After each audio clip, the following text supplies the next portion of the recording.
भगवान कह रहे हैं ब्राह्मण अपना ही पहनता है, उसको कौन कपड़ा देगा? अपना ही खाता है, अपना ही पहनता है, अपना ही भोगता है। उसकी कृपा से क्षत्रिय वैश्य शूद्र आदि खा रहे हैं, पी रहे हैं, वस्त्र पहन रहे हैं। तो आप ये सब कुछ आपकी कृपा से ही हमको मिल रहा है। तो हम आपका दिया खा रहे हैं, आपका दिया पहन रहे, तो हम आपको क्या दें? ये है उनकी ब्राह्मण भक्ति। ये सब कुछ ब्राह्मणों का है, महापुरुषों का है, संतों का है। पर लोग बड़े चतुर होते हैं, भीतर से तो समझते हैं हमारा है, और ऊपर से कहते महाराज जी कुछ नहीं है, सब हमारा कुछ नहीं है, सब आपका ही है। ऐसा कोई कहे ना आपसे कि सब आपका है, तो तुरंत कहो कि बाहर निकलो। किसी घर में आप जाएं और वो कहे कि सब आपका है बाबा, तो कह दो अब हमारा हो गया, जाओ बाहर जाओ, वृंदावन जाओ, अयोध्या जाओ, चित्रकूट जाओ, अब जाओ यहाँ से निकलो। तो हैं करने लग जाएंगे, कहेंगे है तो सब आपका ही, पर रहेंगे तो हम ही। आप छुइए मत, है सब आपका, पर आप कृपा करके स्पर्श मत कीजिए। एक महात्मा के मुखारविंद से हमने सुना, पुरानी घटना है, विदिशा जिला है मध्य प्रदेश में। तो विदिशा जिला में बेतवा जी के किनारे कोई गांव था। उस गांव में कोई श्री रामानंद संप्रदाय के सिद्ध संत रहते थे, बहुत अच्छे महात्मा थे। शाम को 1 घंटे ही बाहर निकल के दर्शन देते थे, 4 से 5, शाम को 4 बजे से 5 बजे तक। बाकी समय एकांत में रह करके केवल भगवत स्मरण करते थे। 24 घंटे में एक ही बार कुछ प्रसाद लेते थे और जल भी एक ही बार पीते थे। ऐसे बहुत अच्छे संत थे। और 1 घंटा जो बाहर बैठते थे उसमें किसी से बातचीत नहीं होती थी। उसमें भी नियम था, एक कोई व्यक्ति रामचरितमानस की चौपाई बाँचने लग जाए और नीचे हिंदी अर्थ जो लिखा हुआ उसको पढ़ के सुनाने लग जाए, बस, और सब लोग बाकी लोग सुनो। तो 1 घंटे इस प्रकार से रामचरितमानस का वाचन होता था।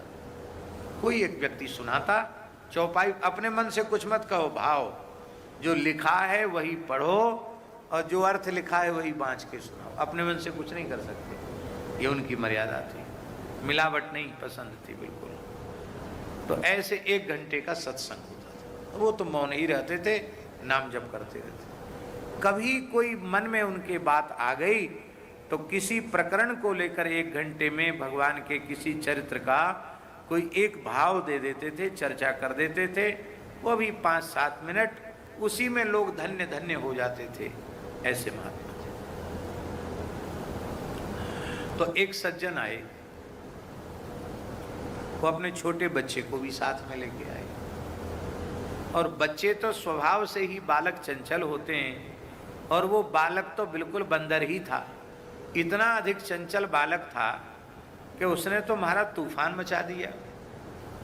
आते ही कभी किसी के कंधे पे चढ़ जाए, कभी किसी के बाल खींचे, कभी किसी का कुर्ता खींचे, और यहाँ से वहाँ, वहाँ से वहाँ ऐसे उछल कूद करे। बड़ा भारी विक्षेप, उपद्रवी था, छोटा ही बच्चा था, 4-5 साल का ही था, लेकिन भारी चंचल था। तो आज तो बहुत विक्षेप हुआ। तो वो महात्मा बोले, ए सीताराम, किसका बच्चा है? तो जिसका बच्चा था वो हाथ जोड़ के बोले, महाराज आपका है। यही कहते ना लोग, महाराज आपका है। तो महात्मा बोले, ए शांत बैठ, जोर से डांट लगाई। तो उस बच्चे ने पहले अपने बाप की तरफ देखा कि बाप कुछ कहता है हमारे पक्ष लेके, पिताजी बेचारे क्या बोले। तो रुआ सासा होके चुपचाप बैठ गया। अब कथा शांति से हो गई। और जब चनोरी का प्रसाद बंटता था, चनोरी इलायची दाने जो कहते हैं, उन्हीं का प्रसाद बंट जाता था कथा के बाद। प्रसाद लेते ही बच्चा तो प्रतीक्षा में था, भगे यहाँ से, डर गया था महात्मा से। तो सब उठ के जाने लगे। जैसे ही बच्चा उठ के गया, उसके पिताजी ने कहा बेटा प्रणाम कर लो। तो डरते डरते उसने प्रणाम किया। महात्मा ने तुरंत हाथ पकड़ लिया उसका जोर से। बोले सब तो जा सकते हैं पर ये बच्चा कहीं नहीं जाएगा, तो यहीं रहेगा। अब महाराज बच्चा बड़ी जोर से रोया, तो डर रहा था पहले से ही, बड़ी जोर से रोया। और उसके पिता ने कहा कि महाराज एक तो आपने इतनी जोर से डांट दिया कि बेचारा डर गया, अब इसको जाने नहीं दे रहे हो, आपने हाथ क्यों पकड़ लिया? महाराज छोड़ दो इसका हाथ। बोले देखो भाई, आपने इतने लोगों के बीच में कहा कि ये मेरा बच्चा है। हमने पूछा किसका है, तो आपने हाथ जोड़ के कहा कि आपका है। तो हमारे बच्चे को आप क्यों अपने घर ले जाओ? जब बच्चा हमारा है तो हमारे पास रहेगा। कोई चेला भी नहीं है हमारा, इसी को डांट डपट के ठीक ठाक करके इसी को कुछ भजन साधन सिखाएंगे, ये रहेगा हमारे पास। क्योंकि इतने लोगों के बीच में आपने स्वीकार किया कि ये हमारा है तो हमारे पास रहेगा। तो वो बोले कि महाराज जी ऐसा ही बोला जाता है। बोले यही तो गड़बड़ी है। बोलते हो सब राम जी का है, सब संतों का है, सब गुरु जी का है, ये बोलते हो, और मानते हो कि न राम जी का है, न संतों का है, न गुरु जी का, सब हमारा है। यही तो गड़बड़ है। बोलने में बोलो हमारा घर, हमारी पत्नी, हमारा पुत्र, हमारी पुत्री, सब कुछ बोलो। व्यवहार में झूठ क्यों बोलो? जो सही बात है उसको बोलो, लेकिन भीतर से यह मान लो कि ये हमारा नहीं है, ये सब श्री ठाकुर जी का है। तो उल्टा हो रहा है, भीतर से मानते हो हमारा है, बाहर से कहते हो भगवान का है।